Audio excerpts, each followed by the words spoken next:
In this video, we are going to discuss about how to create a vector data in QGIS. To create a vector data, open the projected topographical sheet on your canvas. Then click on Layers on menu bar, followed by a click on Create Layers. Then click on New Save File Layers. Now we can see a pop-up window. On it, click on Browse button located at the right side of file name.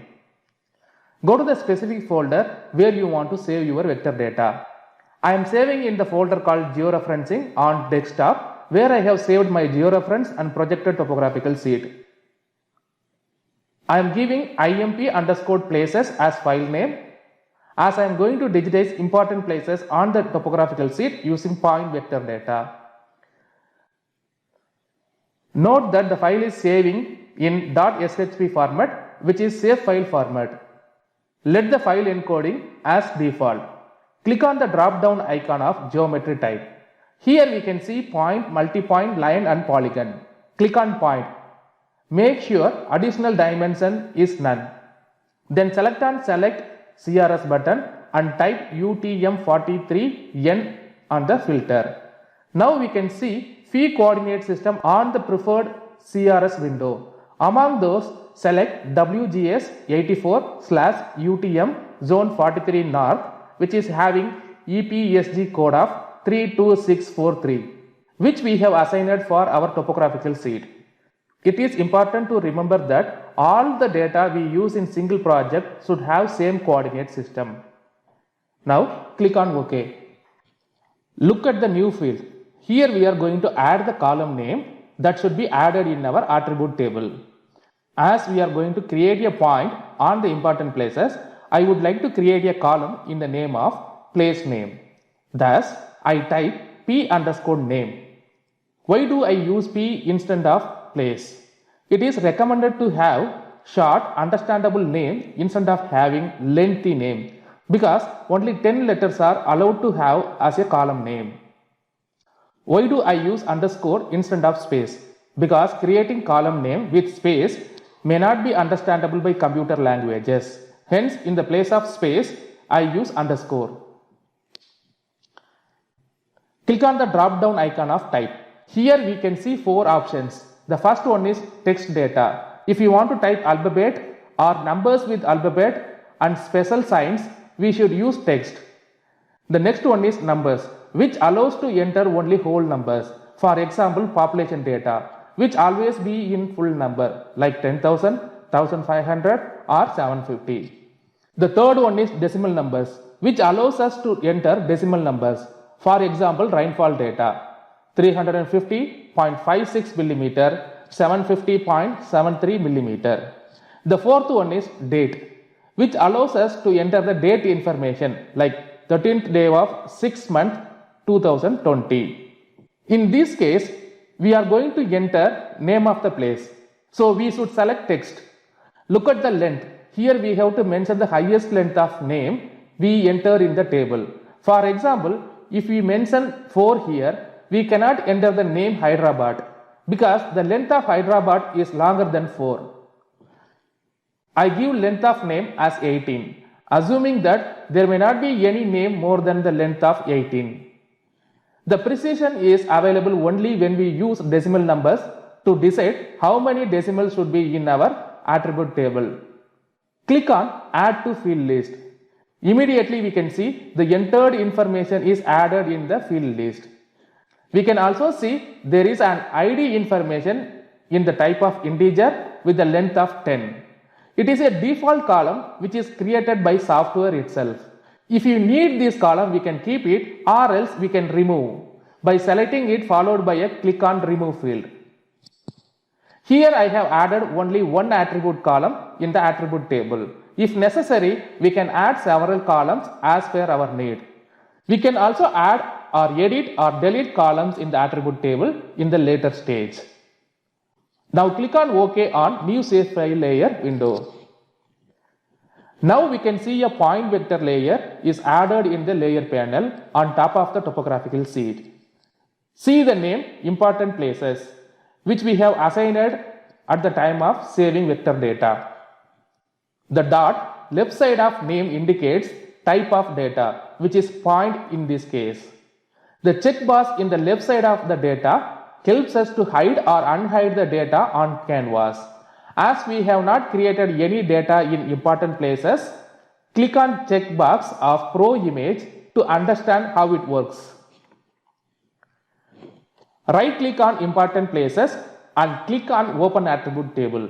Here we can see two column names such as ID and name. Remember, these names we have assigned at the time of layer creation. Close the attribute table and right click on vector layer and click on properties. Click on the information tab and confirm the projected coordinate system of data.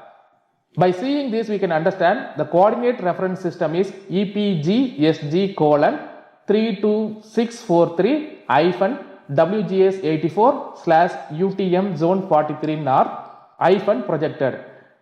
By seeing the coordinate system, we can understand the data is having correct projected coordinate system. Then close the window. Now zoom and pan the place that you want to digitize or where you want to create the point on the topographical sheet.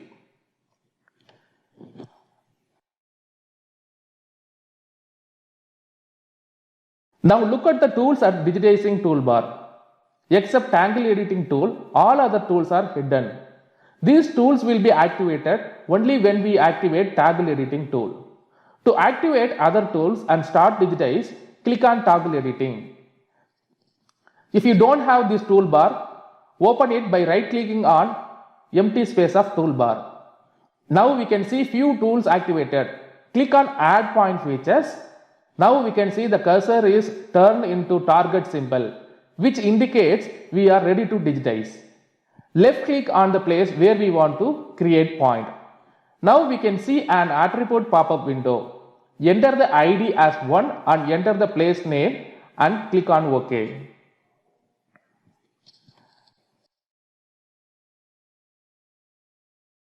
Now right click on the important places in layer panel and click on Open Attribute Table.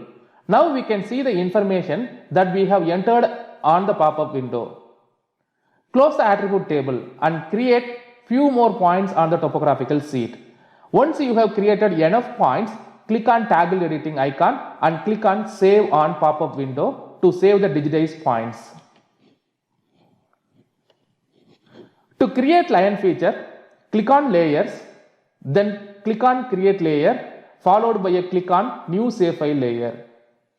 Click on the browse button on the file name and save the file with a specific name. In my case, I am saving in the name of rail_road. In geometry type, select line. In select CRS, select our coordinate system from recently used coordinate system. Click on OK. Enter the name as root_name.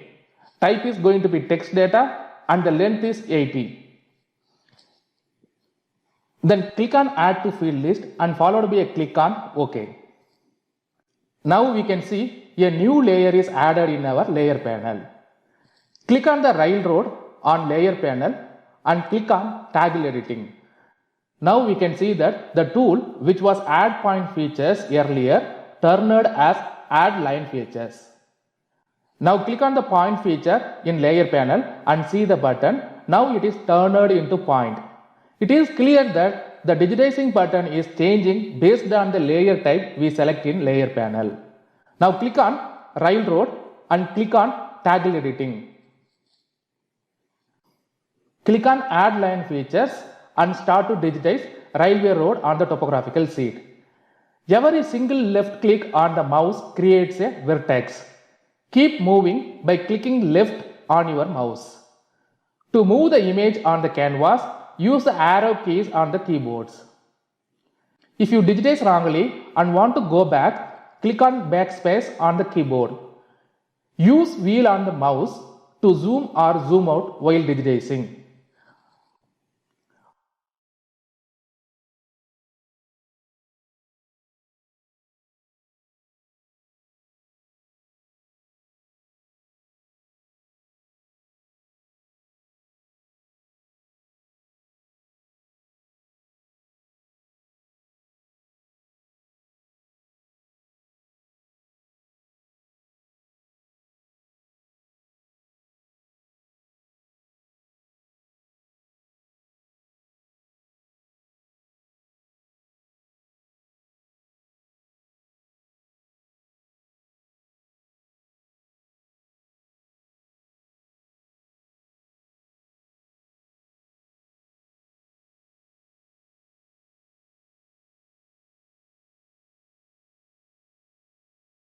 To stop digitizing, right click on the mouse.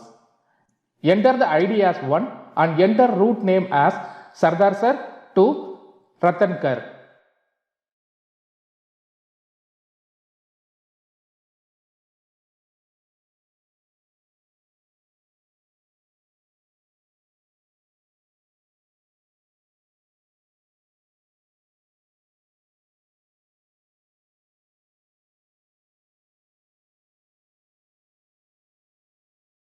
And click on OK. Now hide the topographical sheet from canvas and see the digitized point and railroad. Click on Toggle Editing to stop digitizing. Click on Save on pop-up window to save the digitized railroad. To create polygon, click on Layer on menu bar, then click on Create Layer, then click on New Save File Layer. Click on Browser and save it in specific folder. In my case, I save it in the name of Towns. Change the geometry type into polygon and define the projected coordinate system. I assign town name as column name. Type is text and the length is 25, followed by a click on Add to Field List and click on OK. Now we see the town layer is added in our layer panel. Click on the towns in the layer panel and click on Toggle Editing on Digitize toolbar. Click on Add Polygon feature and start to digitize any area on the topographical sheet. In my case, I digitize the boundary of Sardar Sir boundary. Left click on mouse creates a vertex. Click continuously moving the mouse on the boundary for your area.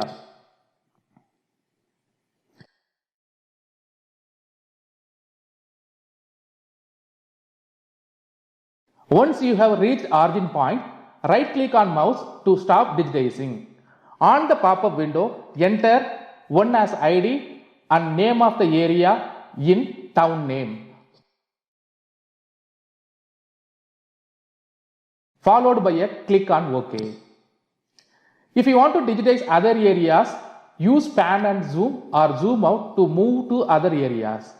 Then click on Add Polygon feature and start to digitize. Click on Toggle Editing and save the digitized polygon.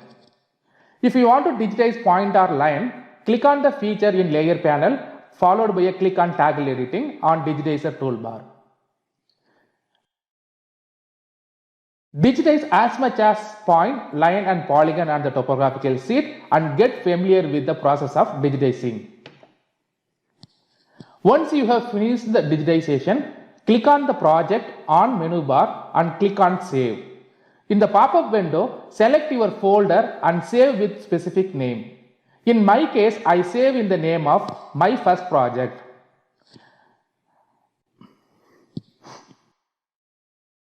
Now, see the top left of software. We can see the name of project is changed from Untitled to our project name. Close the software and go to the specific folder where we have saved our project file. See the file myfirstproject.qgz. This is the project file what we have saved. Double click on it to open the project.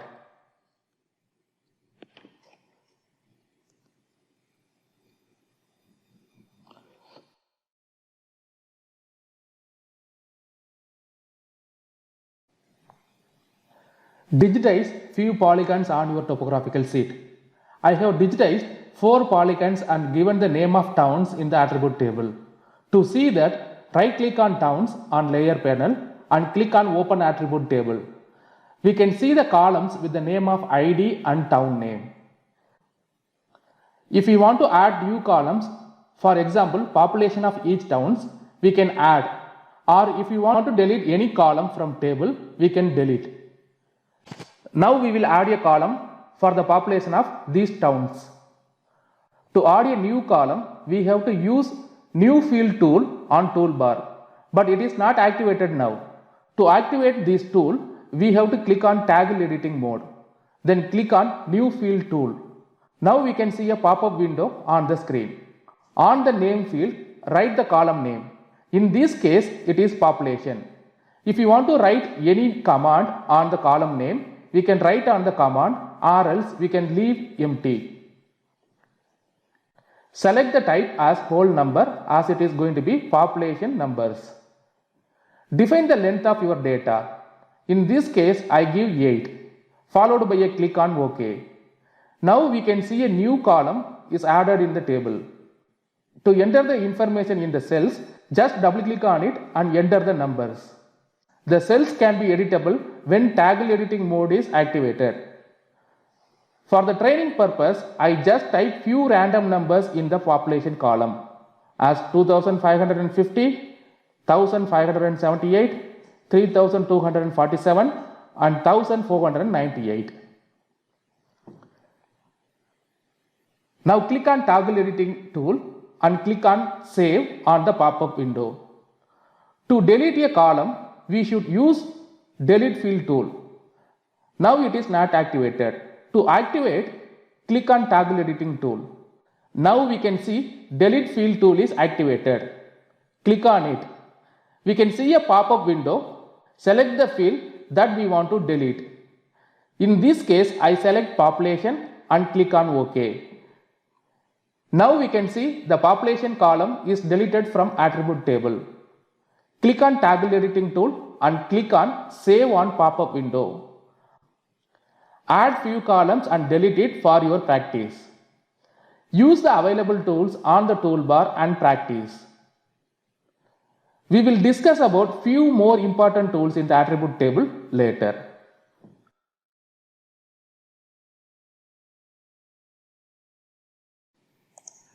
Recap of today's video lecture. We have discussed about how to create new shapefile layer in QGIS, and we have created point, line and polygon vector data. We have also learned how to add or delete a column or field in attribute table. To know more about QGIS, visit www.qgis.org.